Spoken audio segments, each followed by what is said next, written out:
누구든지 주의 이름을 부르는 자는 구원을 받으리라. 이 말씀은 참으로 복된 말씀이요, 복된 소식입니다. 복된 소리 해가지고 복음이다. 왜 복음일까요? 이것이 왜 복음일까? 성경 전체가 복음이지만 특별히 이것이 복음을 요약한 것이고 복음이다. 누구든지 주의 이름을 부르는 자는 구원을 받으리라 하는데 왜 복음이냐? 첫째는 구원을 받기 때문입니다. 따라합시다. 구원을 받는다. 구원을 받는다. 우리가 신앙생활하는 목적이 무엇입니까? 성인의 지혜로운 말을 듣기 위함입니까? 선한 삶을 살기 위해서입니까? 교양을 갖추고 품위 있는 삶을 살기 위해서입니까? 얼핏 보면 그렇게 보일 수도 있습니다. 그러나 그것이 목적은 아닙니다. 우리가 하나님의 말씀을 듣고 성경을 읽는 이유가 무엇입니까? 내가 성경에서 영생을 얻는 줄 생각하고 성경을 상고하거니와 이 성경이고 내게 대하여 증거하는 것이라고 했습니다. 성경을 통해서 예수님을 만나고 예수님을 통해서 구원을 받기 때문입니다. 예수님은 한마디로 말하면 우리의 구원자십니다. 한마디로 말해라! 그 구원자. 선생님도 되고 랍비, 또 의사도 되고 또 상담사도 되지만 한마디로 말해라! 그러면 메시아입니다. 구세주입니다. 우리의 구원자십니다. 물에 빠진 사람 앞에서 아무리 선한 말을 한들 죽어가는 그에게 무슨 도움이 되겠습니까? 깊은 구덩이에 빠진 사람에게 아무리 훈계한들 절망과 두려움 가운데 있는 그에게 무슨 도움이 되겠습니까? 근데 예수님은 이제 말로만 하지 않고 친히 구덩이에 내려오셔서 우리를 업고 절망의 구덩이에서 건져내신 분이십니다. 물론 다른 건 안 했다 이 말이 아닙니다. 그것이 제일 크고 그 속에서 그 방편으로 사람들을 가르치시고 전파하시고 치유하시고 상담하시는 일도 하셨습니다.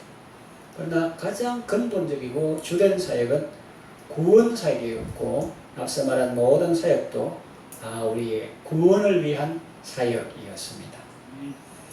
정말 어려운 가운데 있는 사람에게 그저 말로 훈계하거나 도와주는 정도가 아니라 실제로 구원해 주십니다. 가난에서 건져주시고 질병에서 건져주십니다.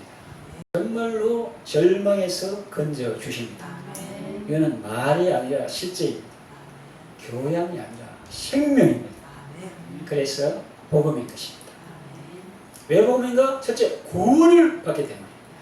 왜 복음인가? 둘째로, 누구든지 받을 수 있기 때문입니다. 누구든지 주의 이름을 부르는 자는 구원을 받으리라고 했거든요. 세상에는 이런 경우가 드뭅니다.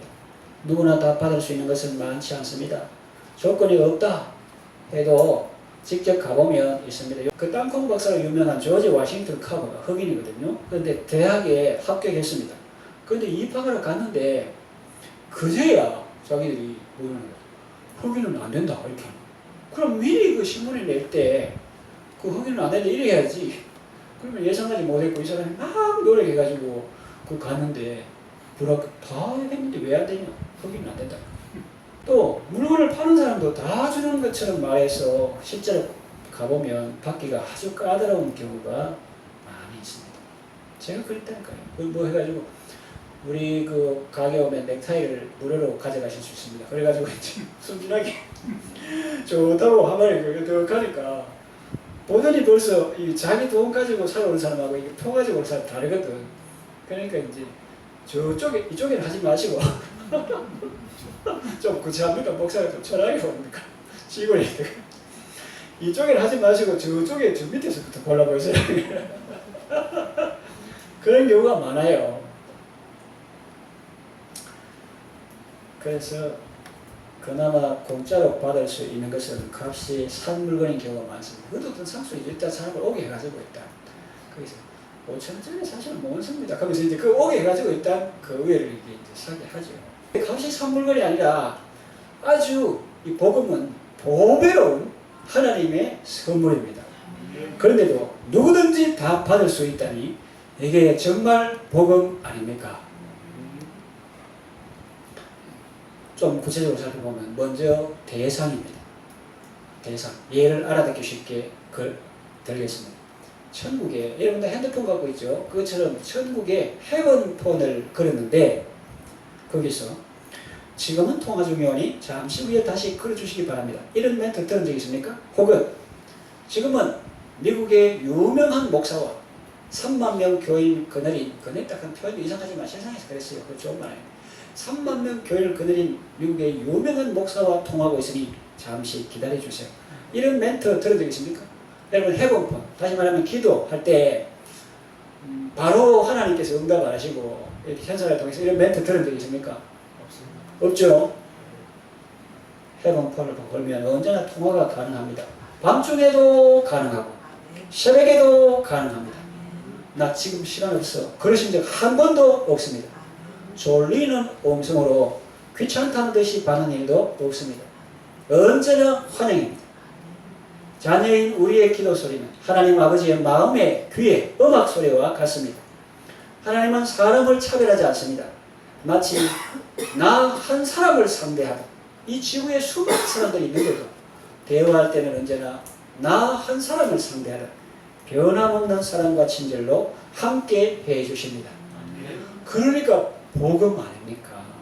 대상에 대해서 말했고 또 그 다음에 정도입니다. 정도.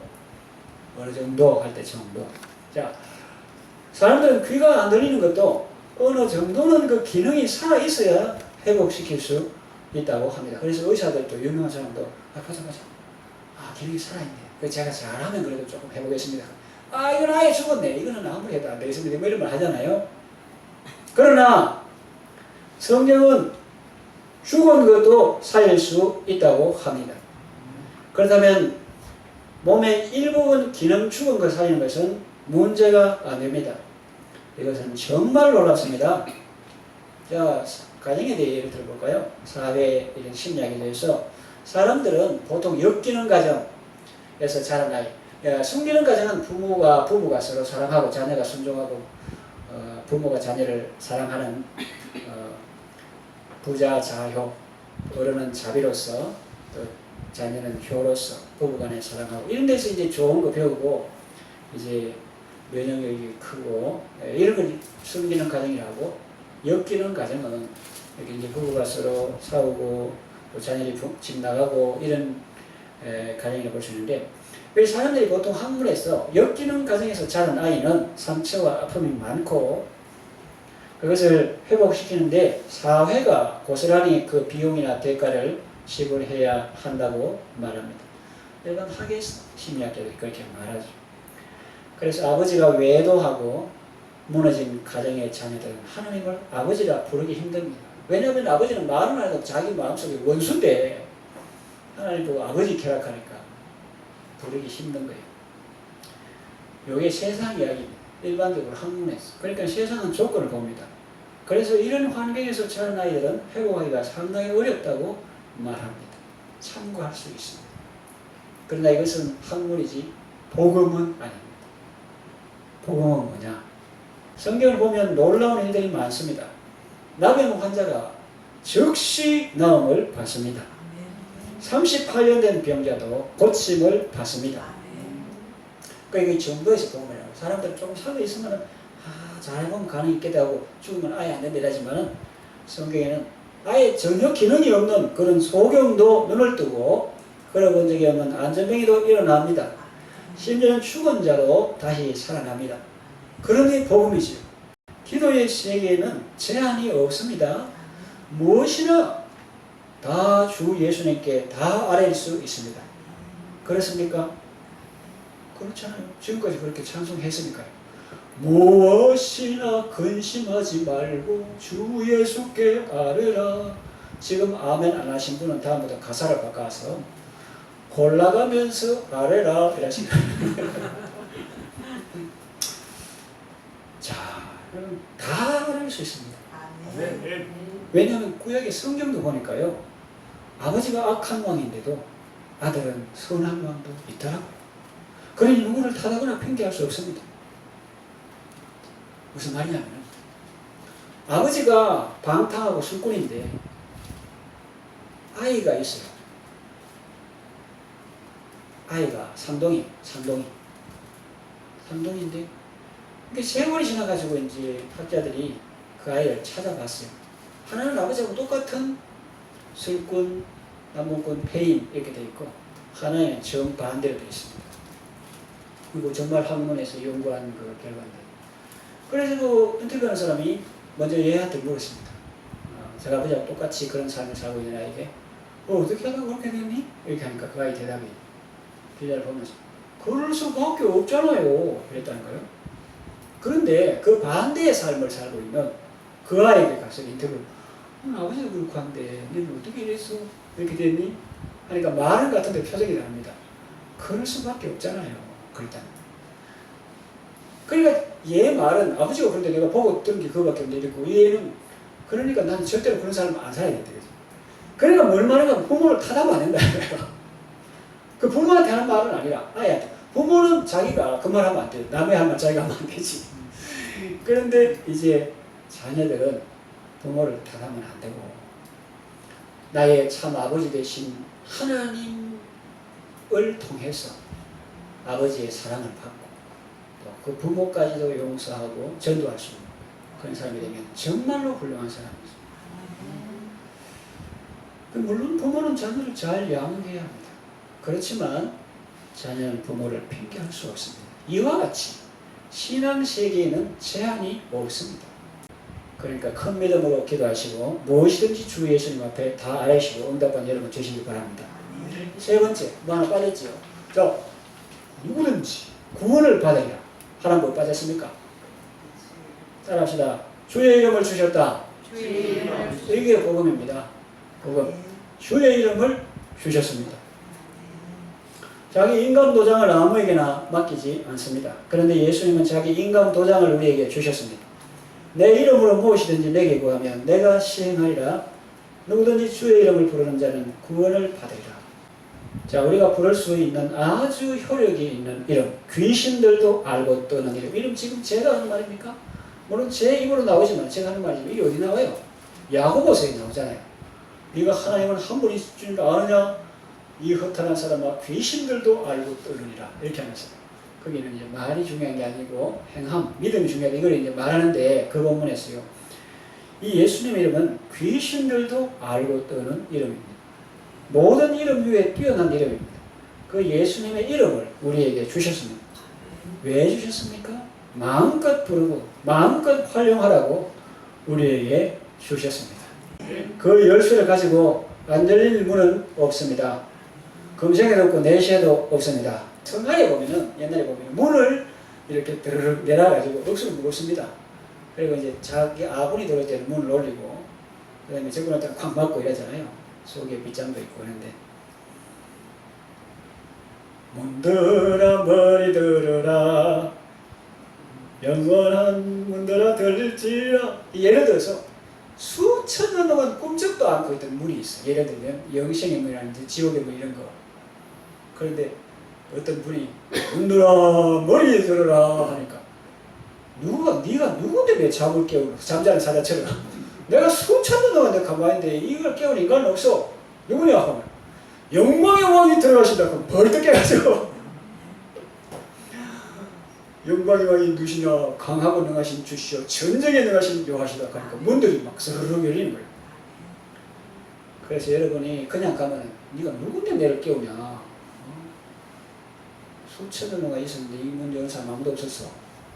그런데 우리가 예수님의 이름으로 할 때 내가만 가는 게 아니라 예수님께서 우리가 아버지 앞에 갈 때 아버지께서 우리만 봅니까? 우리만 보면 우리는 그거 뭐 있지?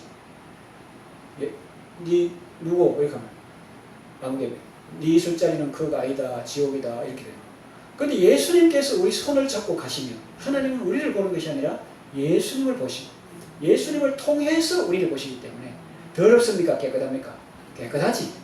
보혈로 씻음받고 의롭다 하심을 받고 이랬기 때문에 그런 거예요. 그래서 우리가 예수님과 함께 가면 다시 말하면 예수님께서 가시는 뒤에 따라가면 문들이 열리는 것입니다. 괜히 예수님 안 갈 때 지 혼자 가지고 헛고생하지 말고 그냥 예수님 가시는 뒤에 따라가면 문들이 열리는 것입니다. 그래서 그 열쇠를 가지고 안 열리는 문은 없다. 그래서 스펄전 목사님은 기도의 황금 열쇠 이런 책도 쓰기도 하고 그랬는데요. 그리고 세상 만사가 눈에 보이지 않는 신령한 쇠사슬로 주님의 보좌와 다 연결이 되어 있습니다. 그래서 우리는 세상을 움직이지는 못하지만 주님의 보좌 앞에 나가서 기도합니다. 주님께서 그래 뭐 죽고 이러면서 거기서 줄 땡기면 왕의 마음도 움직이시고 남편의 마음도 움직이시고 자문에 왕의 마음이 하나님의 손에 있으면 마치 보의 물과 같아서 그가 임의로 임하시느니라. 사람들은 자기 명이나 자격증을 대여하면서 돈을 받습니다. 그런데 예수님은 그것과 비교할 수 없을 정도로 큰 가치를 지닌 자신의 이름을 우리에게 기꺼이 주셨습니다. 내 이름을 활용해서 이 땅 어디든지 가고 내 이름을 활용해서 무엇이든지 필요한 것은 다 공급받으라는 것입니다. 예수님의 이름으로 기도 응답받고 예수님의 이름으로 승리하시길 바랍니다. 여러분 모두 복음을 잘 들으시고 복된 삶을 살아가시기를 바랍니다.